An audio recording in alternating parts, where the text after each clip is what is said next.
I've been training working dogs for over 30 years. But nothing, absolutely nothing, prepared me for what I saw this morning at 7:23 a.m. My German Shepherd, Rex, was standing guard, not over property, not over me, but over Luna, our golden retriever, 8 months pregnant with 6 pups, who was wrapped in the coils of a 15-foot python. She was being crushed slowly. And Rex? He was bloodied, shaking, wounded from multiple strikes, but he hadn't moved a single inch, not in over 3 hours. He just stood there, between death and the life he refused to let go. I whispered into my phone, barely able to steady my hands. 911. Please, Thompson K9 training. There's a python attacking my pregnant dog, and my mail won't let anyone close. The dispatcher's voice crackled through the mist, but it felt like I was hearing it through water. I was watching Rex, his amber eyes locked onto mine, and I swear to God he was trying to tell me something. I dropped my emergency kit. Bandages spilled across the wet grass. Sir, how long has the snake been? 3 hours, I choked out.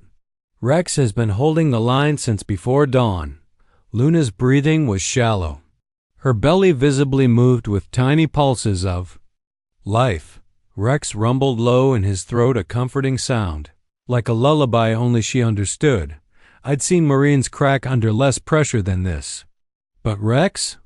That dog stood tall. Dr. Patterson was still 45 minutes out. Animal control, maybe 30. You just hold on, boy, I said out loud, like a prayer. The early mist clung to the fields like a memory. Luna's coat was soaked in sweat, her eyes fluttering. Rex's legs buckled, but he stayed standing. The python's head twisted, testing him. He didn't flinch. He just rumbled again, and that's when I saw it. A sleek, polished collar gleamed on the snake's thick neck. Not wild, trained, like someone had sent this nightmare. My gut twisted. This wasn't just nature, it was deliberate, and Rex knew. Suddenly, I was slammed by a memory 3 years ago, October. David, my son, tossing a tennis ball to Rex in this very field. Dad, watch this. He'd shouted, Rex catching ball after ball. I barely looked up. That's great, son. I've got paperwork to finish. I was too busy growing the business back then. More dogs, more contracts, more income. Everything except time with my boy. What about what I'm building, Dad? He'd once asked. I didn't listen. Didn't see how much David needed me. But Rex did. Rex had been David's best friend since the day we rescued him from a fighting ring, broken, angry, scarred. 17 bite marks on his body. The shelter director had warned me. He's dangerous, Michael. Trained to fight. You've got a son at home. Think twice. But I saw something else in Rex. Something familiar. A brokenness I recognized after losing my wife, Sarah. I thought we could heal each other, and we did. The first breakthrough came during a thunderstorm. Rex paced, terrified. I sat with him all night, whispering, You're safe now, boy. You're home. By morning, he was eating from my hand. David was the one who saw Rex's heart before anyone else. He's not mean, Dad, he's just scared. Rex bloomed under David's kindness. He became gentle, loyal, unshakable. But while I poured myself into building the business, I missed my own son's quiet fading. Missed the signs, the loneliness. The hurt. Then came Luna, rescued from a backyard breeder, and Rex, transformed. He followed her everywhere, guarded her, nuzzled her belly when we learned she was pregnant. That dog's gonna be the best daddy, David said, smiling for the first time in months. That was the last time I saw that light in my boy's eyes. Now, in this misty morning, I watched Rex, standing again guarding Luna and her unborn pups, bleeding, barely standing. But he wouldn't back down because Rex remembered. Because Rex had learned what love was. because Rex had become the kind of protector I failed to be when it mattered. Most thought the rumble of engines in the distance told me help was almost here. But Rex wasn't waiting. He was doing the job he chose to the last breath if needed. I knelt by the fence, tears mixing with dew. "You hold on, boy," I whispered again. Sometimes the Lord tests a man to his limit, but he never tests a dog's hard dot about the future. "Dad, can we talk?"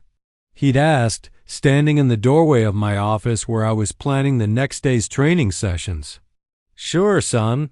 Just give me 5 minutes to finish this schedule," I'd replied, not even looking up. "I've been feeling, I don't know, like nothing I do matters, like I'm invisible."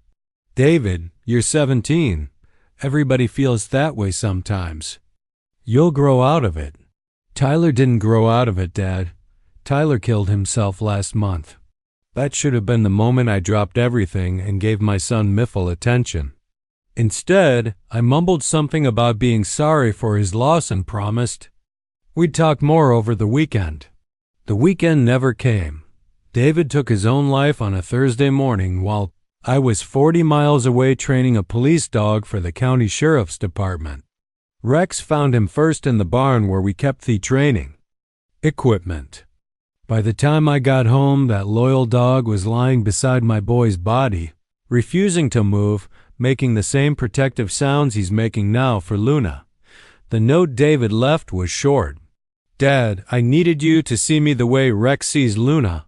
I needed to matter. That much to somebody. Tell Rex I'm sorry." Rex had witnessed everything. My negligence, my broken promises, the gradual erosion of my son's hope. That dog had tried to comfort David in ways I'd been too busy to attempt. And when medical professionals tried to resuscitate my boy, Rex watched every procedure, learned every technique, absorbed every desperate attempt to bring life back to what had been lost. Now, 3 years later, watching Rex stand guard over Luna.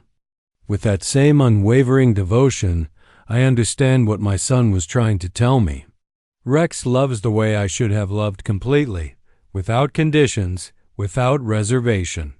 That dog would die before he'd abandon the family he's chosen to protect. Sometimes the good Lord sends teachers with 4 legs to show us what we should have learned with our hearts. The distant rumble of trucks shakes me from painful memories as the first responders arrive in a cloud of dust and urgency.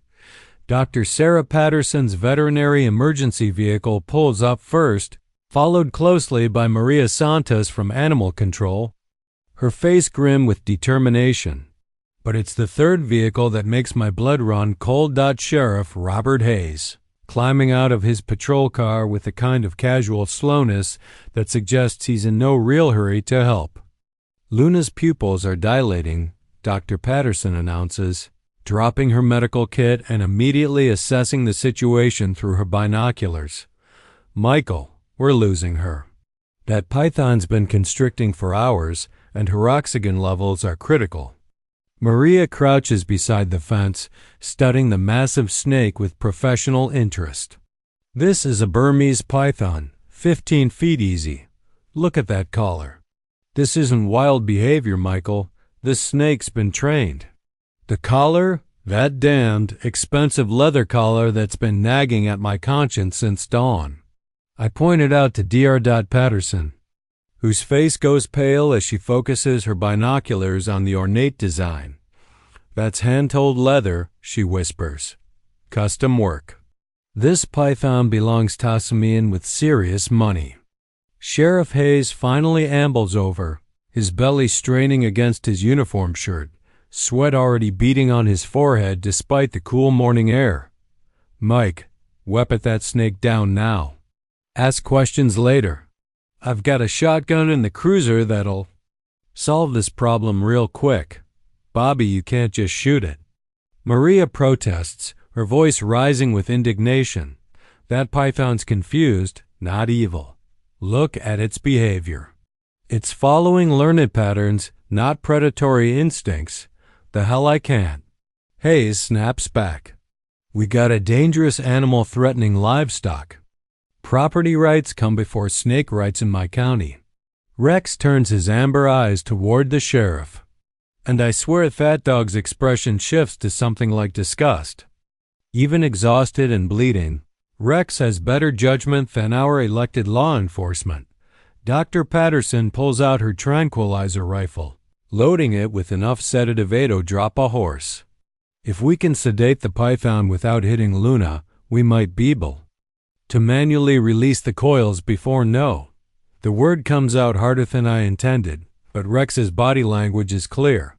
He steps directly into Dr. Patterson's line of fire, shaking his great head in what looks for all the world like a deliberate refusal. "You won't let us take the shot," Dr. Patterson says, lowering her rifle. It's like he knows the risk to Luna and the puppies. A crowd of neighbors has started gathering, drawn by the emergency vehicles and the increasingly heated debate. Old Mrs. Henderson from the next farm over points a gnarled finger at the python. "That thing's got no business in this mountains. Kill it before it kills something else." But her grandson Tommy, maybe 8 years old, tugs on her sleeve. "Grandma, look how the dog is trying to talk to it. He's not being mean. That boy's right." Rex has begun making a series of specific sounds. Not the aggressive barking you'd expect from a territorial dog, but measured almost conversational vocalizations, low rumbles, short huffs, even what sounds like questioning inflections, and incredibly, the python seems to be responding, its head turning toward Rex with what could only be described as recognition. "Well, I'll be hornswaggled," mutters Jake Wilson, who runs the feed store in town. "That dog's having a conversation with that snake." Maria's eyes widen as watches Rex's deliberate communication attempts. "Michael, this is incredible." Rex is using sounds he learned somewhere, probably from watching snake handlers or trainers. He's not just protecting Luna, he's trying to negotiate. Sheriff Hayes spits tobacco juice into the grass, his face flushed with annoyance. "Y'all are talking? Nonsense. That's a dangerous animal, and I'm authorized to eliminate threats to public safety." "Whose authorization?" Dr. Patterson challenges, standing up to face Hayes directly. "Because last I checked, this is private property, and Michael hasn't requested your intervention." The tension between the adults is escalating, but Rex remains focused on his mission. He approaches the python's head with measured steps, making those same conversational sounds, then retreats slightly when the snake shows signs of tightening its grip on Luna. It's like watching a master negotiator at work. "Something's fishy" as a $3 bill, Maria mutters, pulling out her phone to photograph the python's collar. This level of training doesn't happen by accident. Someone spent serious money teaching this snake specific behaviors. Sheriff Hayes suddenly looks uncomfortable, shifting his weight from foot to foot. "Now hold on there, Maria. Don't go making assumptions about folks' private business." "What private business?"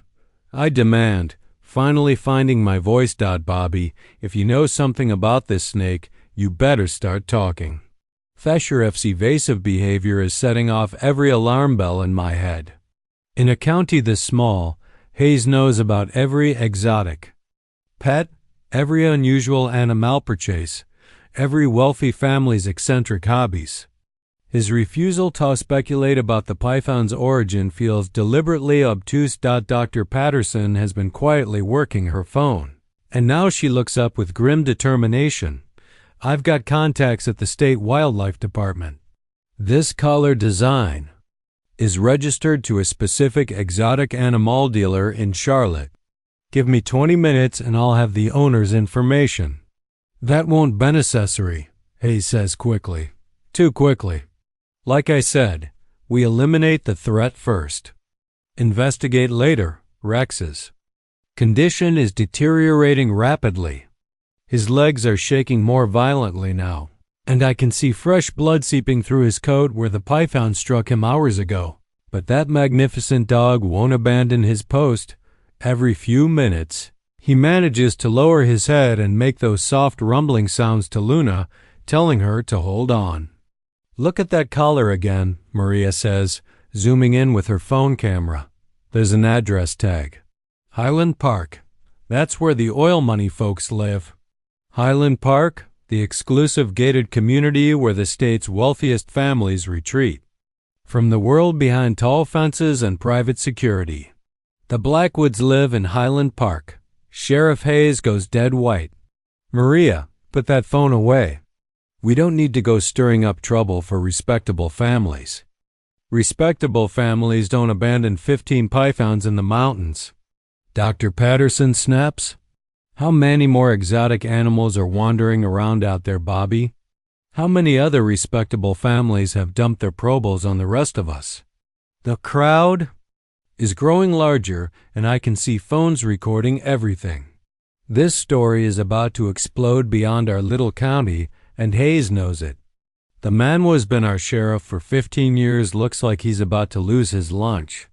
"Hold your horses there, Sheriff," calls out Reverend Martinez from the Baptist Church. "Seems to me we ought to be asking how that snake got here before we start shooting it." Luna's breathing has become so shallow that we can barely detect it. Her unborn puppies have stopped moving visibly, and Dr. Patterson's portable monitors are showing dangerously low vital signs for both mother and babies. Rex seems to sense the urgency increasing. His communications with the python become more insistent, more purposeful. But the snake's grip isn't loosening. If anything, the stress off the crowd and the noise is making it more defensive. "We're running out of time," Dr. Patterson announces grimly. "If we don't act in the next few minutes, we'll lose them all." That's when Maria makes a discovery that changes everything. She's been studying the python's movements, and now she points to something partially hidden beneath the snake's coils. "Look at the ground around its tail section," she says urgently. "There's something there. Something that doesn't belong." We all strain to see what she spotted, and the implication hits me like a physical blow, partially buried in the earth. Barely visible beneath the python's massive coils are what look like eggs.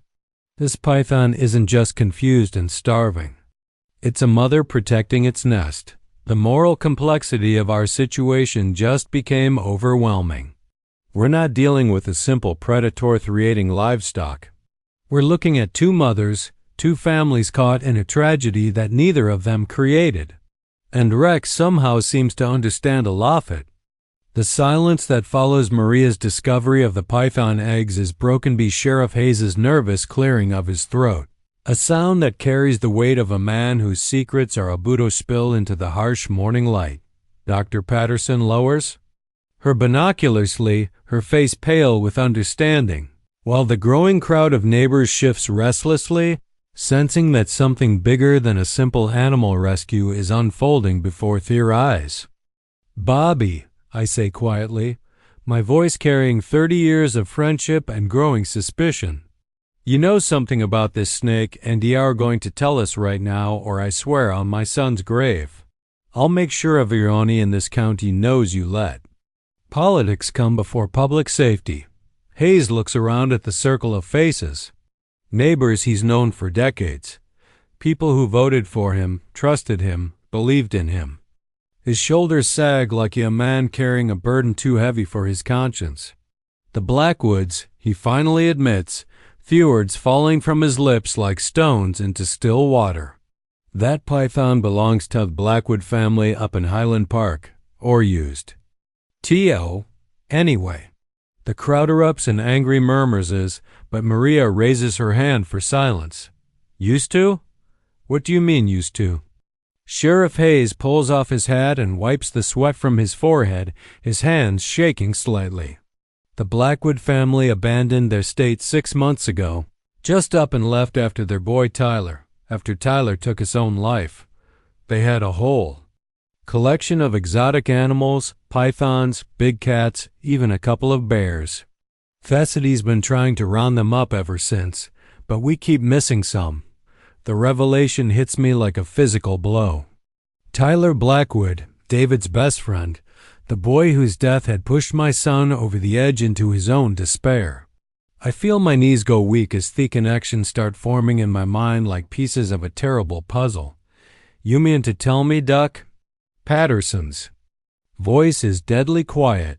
That there are multiple dangerous exotic animals wandering around this county, and you've been covering it up.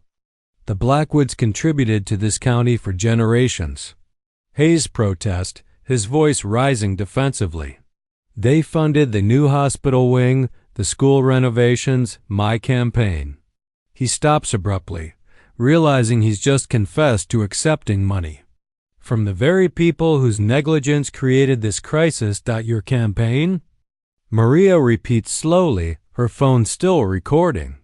Sheriff, are you telling us you've been protecting the Blackwood family's reputation in exchange for political contributions? The crowd's murmur turns uglier, angrier.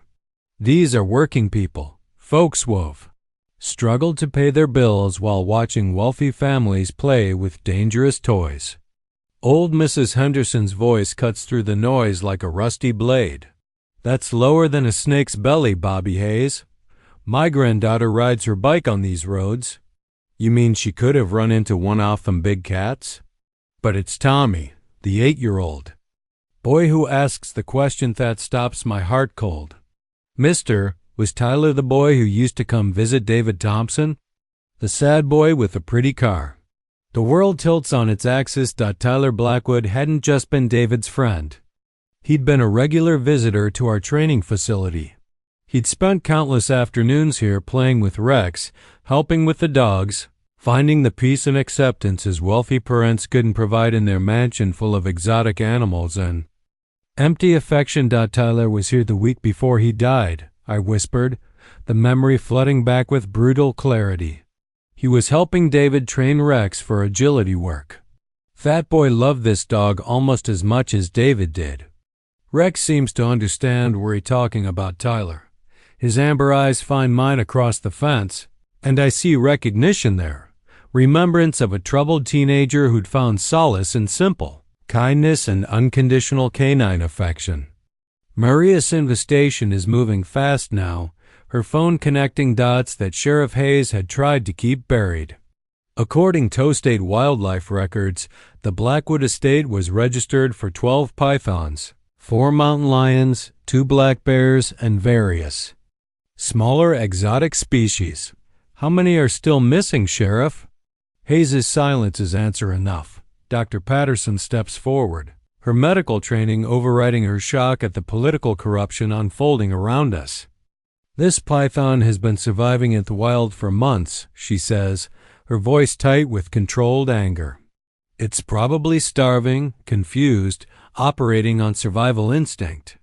Those eggs represent its attempt to establish territory, to create safety for its offspring.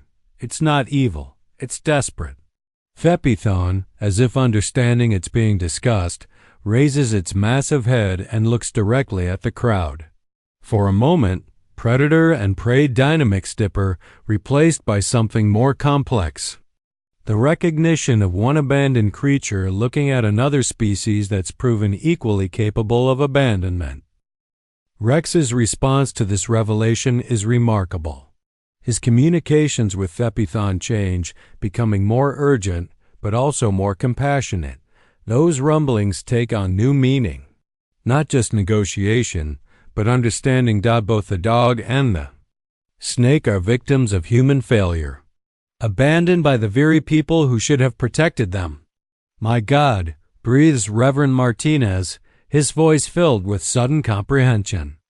That python's not just protecting eggs. It's trying to make a family in the only way it knows how. Just like Rex is protecting his family. The crowd's anger shifts direction, focusing now on the real villain in this story. Not the confused, desperate python, but the wealthy family who'd collected exotic animals like trophies, and then abandoned them when tragedy struck their own family. Money talks, but it sure don't tell the truth, grows Jake Wilson from the feed store. Some folks got more dollars than cents, and the rest of us pay the price. Sheriff Hayes makes one last desperate attempt to control the narrative. Now, hold on, people. The Blackwoods were grieving parents. They made some poor decisions. But poor decisions? Maria's voice cracks like a whip. Sheriff, they abandoned dangerous animals in a populated area. They could have killed someone. They could have killed children, but I'm barely hearing the argument anymore because a more terrible connection is forming in my mind. Tyler Blackwood had spent his last week here playing with Rex, talking to David about their shared depression, finding comfort in the simple loyalty of working dogs. After Tyler's suicide, David had spiraled downward, seeing his friend's death as proof that troubled teenagers didn't get better, they just get worse. Tyler used to say this place was Finley spot where he felt like he mattered. I tell the crowd, my voice thick with recognition, that boy was searching for the same kind of unconditional love Rex shows Luna. His parents gave him exotic animals instead of attention, money instead of time. Rex seems to understand that we're finally grasping the full scope of the tragedy. His protective stance over Luna takes on new meaning. He's not just guarding his mate and unborn puppies. He's making festin that Tyler's parents never made, that I failed to make for David. The python's grip on Luna tightens slightly, and Dr. Patterson's monitors start beeping with increased urgency. We're losing her, she announces grimly. All this talking isn't helping Luna and those puppies. But Rex has been listening to everything, processing the revelation about Tyler, about the Blackwood family's abandonment, about the connection between past tragedy and present crisis. His amber eyes meet mine, and I see in them a determination that transcends mere animal instinct. This dog understands that he's fighting not just for Luna's life, but for the principle that love means staying. That family means never abandoning those who depend on you. Rex is making the stand that the Blackwood parents never made for Tyler, that I failed to make for David. The media trucks are arriving now, drawn by social media posts and emergency scanner traffic. This story is about to explode beyond our small county, and Sheriff Hayes knows his political career is over. But none of that matters as much as the fact that Luna's breathing is becoming more and more labored. Rex makes his decision. He looks at the python, then at Luna, then at me. Those intelligent eyes seem to say, trust me, I know what I am doing.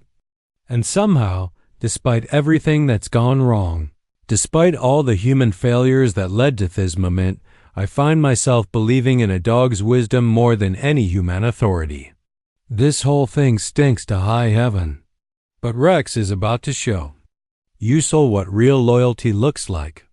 As Rex begins what can only be described as his final negotiation with the python, my mind drifts back to that terrible Thursday morning 3 years ago when I found my son's body in the training barn. The parallels between then and now are too painful to ignore. Once again, I'm watching Rex stand guard over Simi and Precious, refusing to abandon his post even as his own strength fails. David had called me that morning while I was 40 miles away training a police dog for Sheriff Hayes' department. The irony isn't lost on me now. I was helping Hayes build his reputation while my own son was drowning in despair. Dad, David's voice had been barely a whisper on the phone. I need to talk to you. It's important. Can it wait until tonight, son? I'm in the middle of a critical training session with his K9 unit. There was a long pause filled with all words David couldn't bring himself to say. Sure, Dad. It can wait. Those were the last words my boy ever spoke to me. When I found David's body 4 hours later, Rex was lying beside him in the exact same protective position he's holding now with Luna. That loyal dog had been with my son during his final moments, offering the comfort and companionship I was too busy to provide. The note David left was simple and devastating. Dad, I needed you to see me the way Rex sees Luna.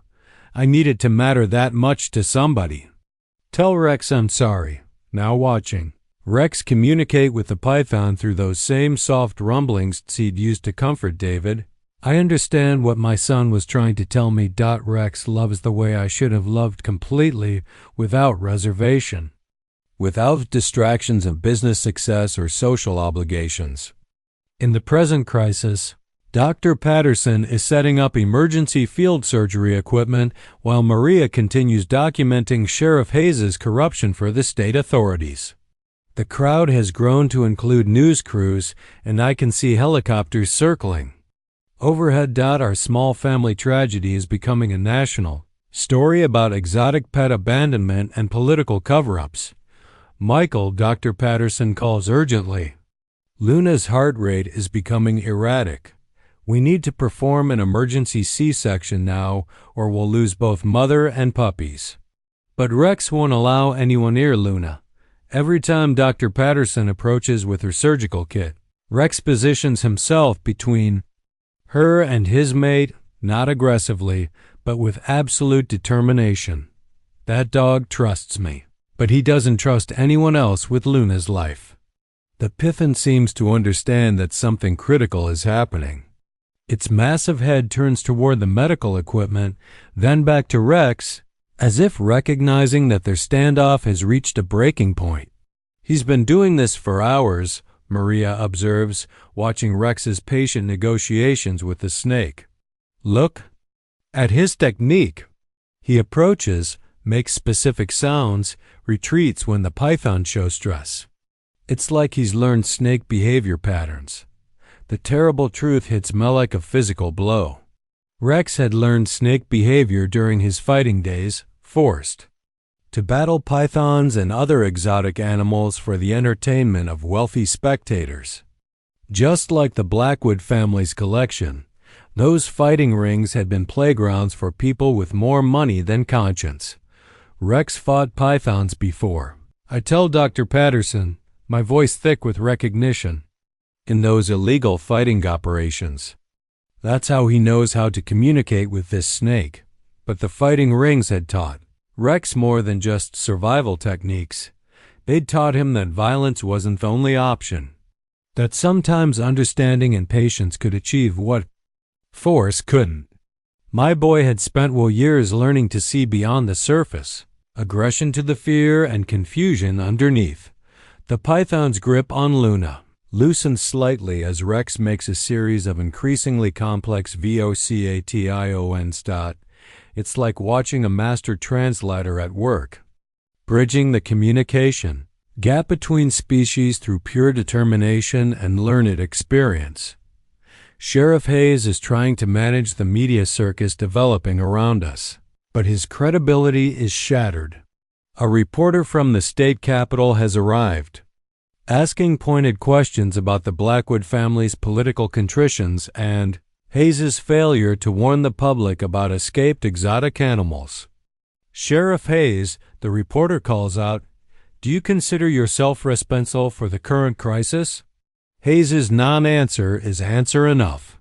The man who's supposed to protect our community has been protecting wealthy donors instead. Meanwhile, Rex's condition is deteriorating rapidly. The blood loss from his earlier encounter with the python, combined with hours off stress and exhaustion, is pushing his body beyond its limits. His legs are trembling more violently now, and I can see him swaying as he struggles to maintain his protective stance. Dr. Patterson notices Rex's decline and makes a critical decision. Michael, I'm going to try something. Rex trusts you completely. Can you get close now to let me examine Luna while he's focused on you? It's a desperate plan, but Luna's time is running out. I approach the fence slowly, speaking in the same calm voice I'd used during Rex's early training days. Easy, boy. You've done good, real good. But you need to let Dr. Patterson help Luna now. Rex's amber eyes meet mine, and I see the exhaustion. The pain, but also the unwavering determination. That dog has been running on pure love for hours, refusing to quit even as his buddy fails him. The python responds to Rex's distraction by loosening its grip further. Dr. Patterson seizes the opportunity, slipping her stethoscope into the fence to monitor Luna's vital signs. Her heart rate is dangerously low, she announces, but I can hear fetal movement. The puppies are still alive. Rex seems to understand that Dr. Patterson is trying to help. His resistance to her presence diminishes, replaced by a desperate hope that human medical knowledge might save what his courage alone cannot. But just as we think we're making progress, Luna's eyes roll back, showing white. Her body goes completely limp, and the monitors Dr. Patterson has managed to touch begin showing flatline readings. Rex's response is heartbreaking. The proud, powerful dog collapses to his knees beside Luna, making sounds of grief so primal and anguish that several people in the crowd begin openly weeping. He presses his great head against Luna's neck, his whole body shuddering with what can only be described as sobs. The python, perhaps sensing the change in Rex's demeanor, begins to loosen its grip completely, but it's too late. Luna isn't breathing, and her unborn puppies haven't moved in several minutes. That's when Rex does something that will haunt me for the rest of my days. He looks up at me with those intelligent brown eyes, and I see in them a reflection of my own. Grief when I lost David. He's asking me, as clearly as if he'd spoken the words, to help him save the only family he has left. Dr. Patterson is already moving with the desperate efficiency of someone who's pulled animals back from the brink of death countless times before. She begins CPR on Luna while Rex maintains his vigil, never moving from her side, never stopping his soft vocalizations that seem to be calling her back from wherever she's gone. Thepithon has completely released its hold and is slithering away toward the fence line.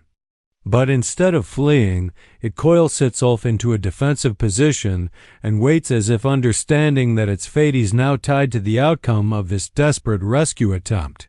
Rex's faith in Dr. Patterson is absolute, even as she works frantically to restart Luna's heart, injecting stimulants and performing chest compressions. Rex never interferes. He seems to understand that this human is fighting the same battle he's been fighting. The battle to keep love alive in the face of impossible odds. The minutes stretch like hours as they are. Patterson works with sweat pouring down her face, her hands, never stopping their rhythmic compressions on Luna's chest. Maria holds 4 bags and hands of her equipment with the efficiency of a trained surgical nurse while the crowd holds its collective breath. Rex never wavers.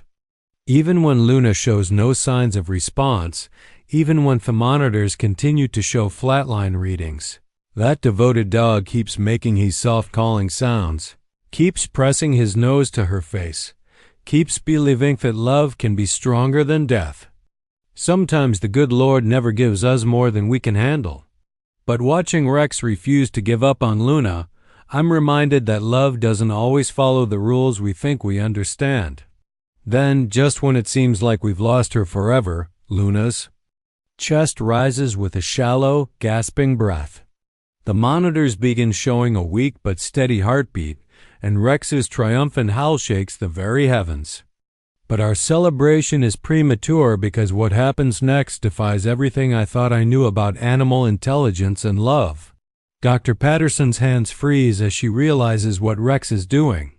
This isn't collapse from exhaustion. This magnificent dog is conducting his own blood transfusion, giving his life force to save Luna and their unborn puppies. My God, Michael. She whispers, her voice filled with awe and disbelief. Rex isn't dying, he's giving. He's positioned himself to allow blood flow from his circulatory system into Luna's. This dog learned medical procedure from watching something or someone. The terrible understanding hits me like a freight train. Rex had been there during David's final medical treatment, watching paramedics desperately try to save my son's life after I found him bleeding in the barn. That loyal dog had absorbed every technique, retained every procedure, and somehow understood that blood loss could be reversed throughout transfusion. Rex saw David die, I confessed to Dr. Patterson, my voice breaking with 3 years of suppressed grief. He watched paramedics try blood transfusions, watched them fail to save my boy. Now he's trying to prevent another loss, the only way he knows how. The emotional devastation of this revelation washes over the entire crowd. Rex hasn't just been fighting to save Luna. He's been fighting to prevent me from experiencing the same loss that nearly destroyed me when David died. This magnificent animal has been carrying the trauma of witnessing my son's death, and now he's using fate-painful knowledge to heal instead of harm. Rex's sacrifice is weakening him dangerously, but his determination never wavers. Every few minutes, he lifts his massive head to check on Luna's breathing, on the barely visible movement of the unborn puppies, ensuring that his gift of blood is having the desired effect. His own pulse grows weaker as Luna's grows stronger, a living demonstration of what it means to love someone more than your own life. The crowd watches in stunned silence. As this drama unfolds, former enemies, protesters, and ranchers who'd been arguing about the python's fate now stand together in respectful awe, recognizing that they're witnessing something sacred. The arguing stops, the shouting ceases, and people begin actually talking to each other about what they've learned from watching Rex's devotion. Maria has been documenting everything, and her footage of Rex's blood transfusion goes viral within minutes of being posted. The images of this massive dog weakening himself to save his mate touch something deep in people around the world. Comments pour in from every continent, sharing stories of animal devotion, of sacrifice, of love that transcends species. Luna's recovery begins almost immediately as Rex's blood restores her strength. Her breathing deepens, her color improves, and she begins responding to the movements of her unborn puppies. The transfusion is working, but at a cost that might prove too high to bear. Dr. Patterson works frantically to monitor both animals simultaneously, checking Rex's vital signs while ensuring Luna's continued stability.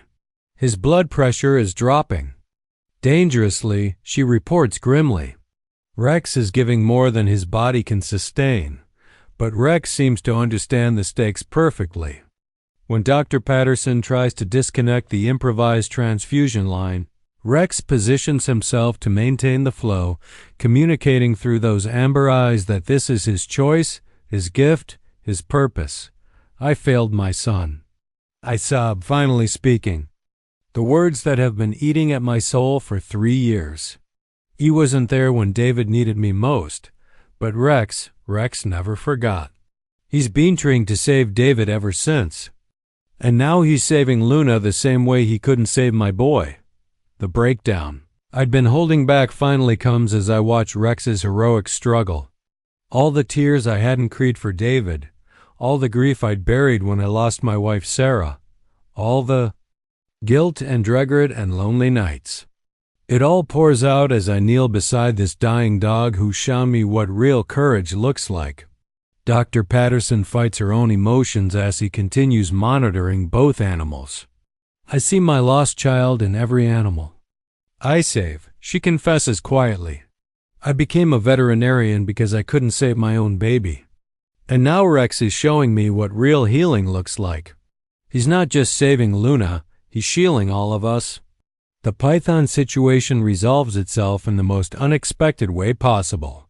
The massive snake, perhaps sensing that the real drama is playing out elsewhere, begins moving its eggs toward the fence line farthest from the crowd. Animal control officers are able to safely relocate the entire family without violence or further controversy. Rex seems to understand that the immediate threats to his family are over. His collapse hadn't been just physical exhaustion. It had been the emotional crash that comes when someone who's been running on pure adrenaline and determination finally allows themselves to feel the full weight of what they've endured. The community response to Rex's sacrifice is immediate and profound. Sheriff Hayes, disgraced by his corruption revelations, quietly submits his resignation. The Blackwood estate is seized by the state and converted into a wildlife sanctuary.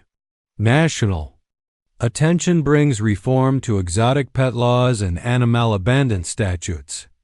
But none of that matters as much as what's happening in this small circle of grass where Rex lays beside his family. Luna is conscious now, nuzzling Rex weakly, trying to give him comfort as he's given her life.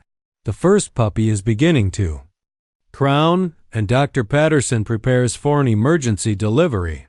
That dog showing more compassion than the people who created this mess. Maria says, tears streaming down her face as she watches Rex's patient vigil despite his own pain. Rex's transformation from broken fighting dog to devoted protector to ultimate sacrifice represents something larger than any individual story. His example forces everyone watching to confront their own capacity for love, their own willingness to put others before themselves. There comes a time when a man's got to choose between being safe and being right. I whisper, remembering something me own father told me years ago. Rex has made that choice over and over again throughout this terrible day, always choosing what was right over what was easy. The first puppy arrives healthy and strong, followed quickly by 5 more, 6 perfect golden retriever German Shepherd mix puppies, each inheriting their father's protective instincts and their mother's gentle nature. Rex lifts his head to see his children for the first time, and the expression in his amber eyes is pure joy mixed with exhaustion. Dr. Patterson continues working to stabilize both parents, but Rex's condition remains critical. The blood he's given to save Luna has left him weak, possibly permanently damaged. His fighting days are over. His strength forever diminished, but his moral authority has never been higher. Love ain't love till it costs you everything, I tell thee. Crowd, watching Rex summon reserves of strength, Fatchold and exist to nuzzle each of his newborn puppies. That dog loved his family so hard it nearly killed him, and somehow that made all of us more alive. As the sun reaches its zenith over our small corner of North Carolina, Rex settles beside Luna and their 6 puppies with the quiet satisfaction of a job well done. But we all know that their test is just beginning. Whether this magnificent animal will survive the aftermath of his heroic sacrifice. The bond between Rex and his family has been tested by crisis and proven unbreakable. But the cost of that loyalty is written in every labored breath, every tremor in his massive frame, every moment of weakness that reminds us how close we came to losing everything. Rex's trusting the humans around him has been absolute throughout his ordeal. Even as he weakened, even as his own survival became uncertain, he'd allow it to help in ways that revealed the depth of connection possible between species. Sometimes, angels come with 4 legs. And today, Rex has shown us all what it means to love someone more than life itself. Just as we dare to hope that Rex's sacrifice has saved his family, Dr. Patterson's expression changes from relief to alarm as she studies her monitoring equipment. Michael, she says quietly, her voice tight with professional concern. Rex isn't just weak from blood loss. His heart rhythm is severely irregular. This dog has been hiding a serious cardiac condition. The second devastating blow hits like lightning. Rex hasn't just been heroically giving blood to save Luna. He's been fighting for his family's life while his own damaged heart was slowly failing. All those scars from his fighting days, all fat trauma and abuse had taken a toll on more than just his spirit. How long? I ask, though I'm not sure I want to know the answer. Dr. Patterson's silence tells me everything. Rex's heart, weakened by years of forced combat and stress, has been pushed beyond its limits.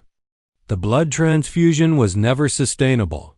It was Rex's final gift, given with the full knowledge that it would cost him everything. Their revelation transforms our understanding of everything we've witnessed today. Rex wasn't just courageously Protecting Luna? He was making a conscious choice to spend his remaining time ensuring his family's survival. Every moment of his vigil, every refusal to abandon his post, every drop of blood he'd given, it had all been borrowed time spent with the wisdom of a soul that understood its own mortality. Luna seems to sense the crisis in her mate, despite her own exhaustion from the ordeal and birth. She struggles to position herself closer to Rex, pressing her warm body against his cooling frame. The 6 newborn puppies, still blind and helpless, somehow understand to snuggle close to their father, their tiny bodies offering what comfort they can. The crowd that had gathered to witness a rescue now finds itself bearing witness to something far more profound. A masterclass on how to love completely, how to give everything, how to face death with dignity and purpose. Rex's amber eyes, though clouded with pain, remain alert and focused on his family. "I need to tell you something," Dr. Patterson says, her voice thick with emotion. "I lost a baby once 5 years ago. Complications during birth. I became a veterinarian because I couldn't save my own child, but I thought maybe I could save others." Watching Rex give everything for his family, he's teaching what real healing looks like. Maria, who has been documenting this interior ordeal, sets down her camera and approaches the fence with tears streaming down her face. "My papa died young because he gave everything he had to take care of us," she whispers. Rex is doing the same thing, loving his family so hard it's killing him. The parallel between Rex's sacrifice and the countless human fathers who work themselves to death providing for their families isn't lost in anyone. But Rex's love is somehow purer, uncomplicated by ego or external expectations. He's simply doing what love requires regardless of the cost. Sheriff Hayes, his political career in ruins, stands at the edge of the crowd with his hat in his hands. "That dog's got more honor than I ever had," he admits quietly. "All my life I've been making compromises, cutting corners, choosing the easy path. Rex never did that, notance." The media attention has exploded beyond anything we could have imagined. Helicopters circle overhead. News trucks line the road and reporters from national networks are arriving hourly, but Rex remains focused solely on his family, oblivious to his growing fame, concerned only with the welfare of Luna and their puppies. One of the newborn puppies, slightly larger than the others, and bearing Rex's distinctive markings, crawls determinedly toward his father's massive head. Rex, summoning strength from somewhere deep within his failing body, gently nuzzles the tiny creature, making those same soft rumbling sounds he used to comfort Luna throughout their ordeal. "Look at that," Reverend Martinez observes, his voice filled with wonder. "That little one's got his daddy's spirit already, fighting to get close, refusing to give up." The puppy, which Luna will later name Rex Jr., seems determined to absorb every moment with his father, as if understanding instinctively that time is precious and limited. It's a heartbreaking echo of the relationship I never fully appreciated with David, the urgency of love, the importance of presence, the irreplaceable value of simply being there. Dr. Patterson continues her desperate efforts to stabilize Rex's heart rhythm. But we all understand that medical intervention can only do so much. Rex's body has been pushed beyond its limits, not by external force, but by the sheer intensity of his love. The unsustainable power of caring more about others than himself. "You know what breaks my heart the most?" I tell the assembled crowd, my voice carrying across the suddenly quiet gathering. Rex learned how to love from watching Luna, from experiencing gentleness for the first time in his life. But I had 18 years to learn how to love David properly, and I never figured it out. The confession hangs in the air like morning mist, connecting with everyone who's ever realized too late the depth of their own failures. Parents in the crowd hold their children closer. Husbands reach for their wives. Hands and neighbors look at each other with new appreciation for the bonds they'd taken for granted. Rex's breathing becomes more labored as the afternoon wears on, but his eyes never lose their alertness, their focus on his family. When one of the puppies wanders too far from Luna's warmth, Rex somehow finds the strength to gently guide the tiny creature back to safety with his massive paw.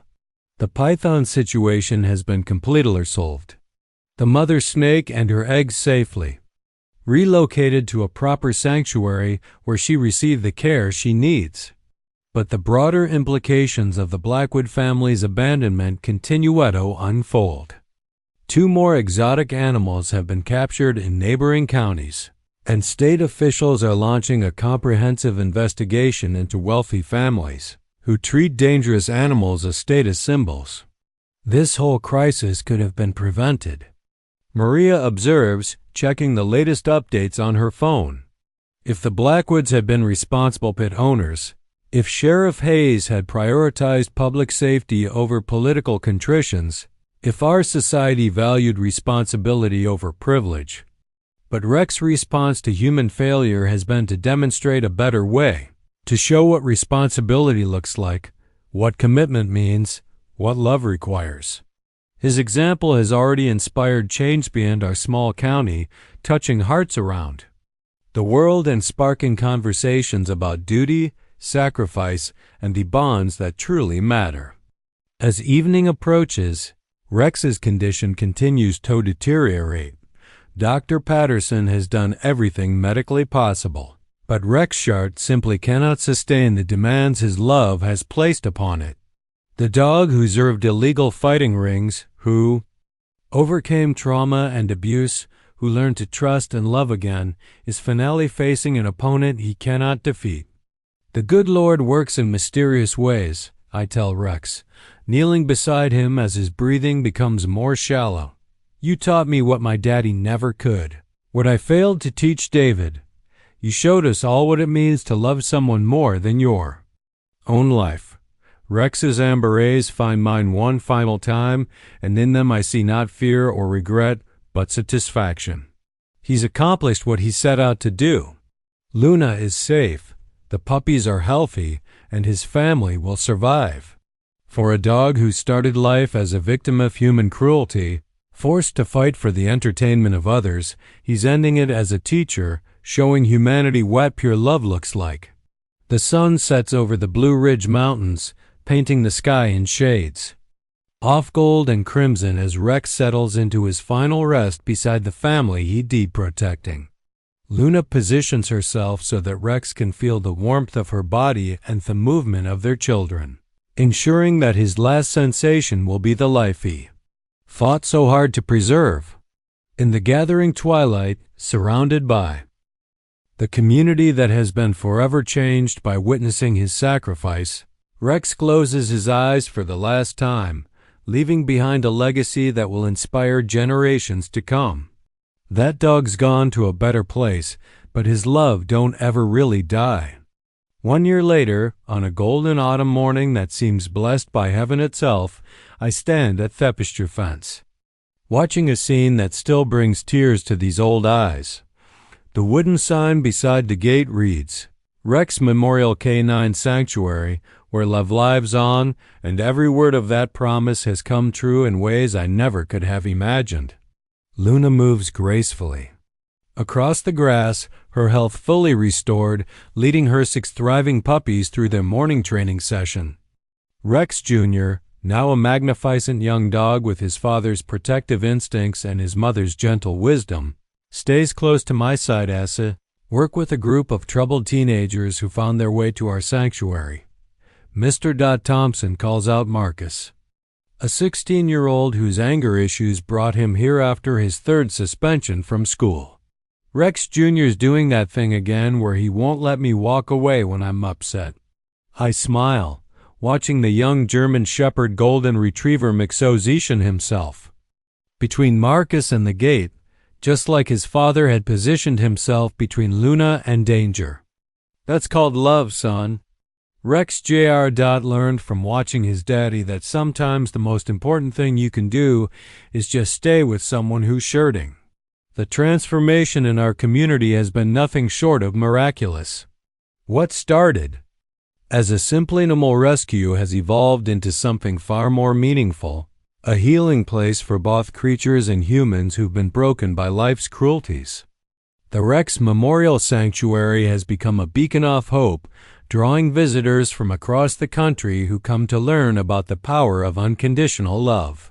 Maria Santos, now our county sheriff, after winning a landslide election on a platform of transparency and accountability, stops by every morning on her patrol route. She credits Rex's example with inspiring her to run for office to prove that public service means actually serving the public rather than wealthy donors. "Morning, Michael," she calls out, climbing down from her patrol car. "How are our graduates doing?" She's referring to the 6 young men who completed our first anger management program last month, learning emotional regulation through the simple act of caring for rescue animals. Each of them bonded with a different dog, discovering that aggression melts away when you're responsible for something vulnerable and trusting. Tommy Henderson's been clean for 90 days, I report proudly. Says working with Fat Old Beagle taught him more about patience than years of counseling. And Jake Wilson's boy just got accepted to veterinary school. Wants to specialize in animal trauma recovery. The ripple effects of Rex's sacrifice continue to spread like circles on a pond. Dr. Sarah Patterson has established a mobile veterinary unit specifically for treating abandoned exotic animals, funded by donations that poured in after Rex's story went viral. The unit has saved hundreds of creatures abandoned by irresponsible owners, giving them the second chances that Rex fought so hard to protect. "Your daddy was something special," I tell Rex Jr. as we walk toward the training field where a new group of rescue dogs awaits their morning session. "He taught us all that love ain't just a feeling. It's a choice you make every single day." The Blackwood Estate, seized by the state and converted into a wildlife sanctuary, now houses over 200 rescued exotic animals in proper facilities with trained staff. A bronze statue of Rex stands at the entrance with a plaque that reads, "In memory of a dog who showed us what courage looks like. Not the absence of fear, but love that's stronger than fear." Tyler Blackwood's parents never turned to face the consequences of their abandonment, but their former estate has become a symbol of redemption rather than negligence. Children from local schools visit regularly, learning about responsible pet ownership and the consequences of treating living creatures as disposable entertainment. Luna approaches with her characteristic grace, nuzzling my hand with a gentle trust that first captured Rex's heart. Her 5 other puppies have all been adopted by families who understand the responsibility that comes with loving a descendant of such an extraordinary bull. Each new owner signed a commitment to maintain the values Rex represented: loyalty, protection, unconditional love. "You miss him, don't you, girl?" I whisper, scratching behind Luna's ears. She leans into my touch, and I swear I can see understanding in her brown eyes. Dogs grieve just like people, but they also heal by continuing to love, by focusing on the living rather than dwelling on the lost. Reverend Martin arrives for his weekly visit, carrying his well-worn Bible and a bag of dog treats. Since Rex's sacrifice, attendance at his Sunday services has doubled, drawn by his sermons about love that costs everything and the sacred bonds between all God's creatures. "Michael," he says warmly, "I wanted you to know that the Henderson family is doing well." Little Tommy says Rex Jr. reminds him that even when bad things happen, good hearts still exist in the world. The Henderson family had been struggling with their grandfather's recent death, and Tommy had been acting out at school and home. A few weeks with Rex Jr. taught the boy that grief doesn't have to become anger. That loss can be transformed into deeper appreciation for what remains. The educational programs we've developed have attracted attention from universities studying human-animal bonds. Researchers come regularly to document how our rescued dogs help heal human trauma, creating a cycle of redemption that honors Rex's memory while building hope for the future. Dr. Patterson arrives for her weekly checkup of our animals. Her mobile unit now expanded to include a full surgical suite and treatment facility. She's become something of a celebrity in veterinary circles. Her techniques for treating traumatized animals studied and replicated across the country. Rex Jr. is showing all the signs of his father's intelligence. She observes, watching the young dog work with Marcus to calm an anxious rescue puppy. That genetic line carries something special, not just physical traits, but emotional wisdom. The controversy that erupted after Rex's sacrifice led to sweeping changes in exotic pet legislation. Senator Richardson, who represents our district, pushed through the Rex Protection Act, requiring exhaustive licensing, insurance, and regular inspections for anyone owning potentially dangerous animals. Abandonment now carries felony charges and mandatory restitution for rescue costs. But the real change has been in hearts rather than laws. Rex's story touched something fundamental in people who'd forgotten what real loyalty looks like. Social media continues to share updates about our sanctuary, spreading the message that love like Rex's still exists in a world that often seems to have lost its way. As the afternoon sun begins to set behind the Blue Ridge Mountains, I gather the group of teenagers for our daily reflection session. We sit in a circle on the grass where Rex made his final stand, surrounded by the dogs who've learned to trust. Again, because of his example. What did you learn today? I ask, a question that's become our traditional ending to each session. Marcus raises his hand first. I learned that protecting someone doesn't always mean fighting. Sometimes it means just staying with them when they are scared.